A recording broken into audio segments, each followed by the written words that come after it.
तर मंडळी, आज आलो आहोत आम्ही बोईसरच्या लवली पॉईंट शॉपमध्ये।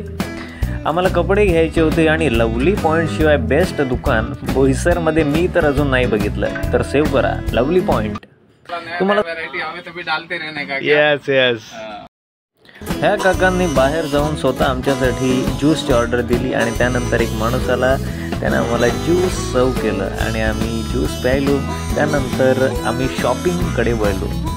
काकांनी एकापेक्षा एक जबरदस्त पॅन्ट आम्हाला दाखवल्या आणि सगळ्याच पॅन्ट इतक्या जबरदस्त होत्या की काय सांगू, की आम्ही कन्फ्यूज झालो की सास कहाँ से ले और डैश कहाँ से। त्यानंतर काकाने आम्हाला शर्ट दाखवले। आहे दादा, घेऊन जावा तुम्ही, काय पण प्रॉब्लेम आला तर मी आहे ना, टेन्शन कशाला घेते, काय प्रॉब्लेम आला तर नवीन घेऊन जायचा, दुकान आपल्या घरचीच आहे। तर मंडळी, हा व्हिडिओ जर तुम्ही लवली पॉईंट शॉपच्या ओनरला दाखवला तर तुम्हाला 20% डिस्काउंट मिळू शकतो। त्यामुळे आत्ताच हा व्हिडिओ आपल्या मित्रांना सगळीकडे शेअर करा आणि 20% डिस्काउंट मिळवा।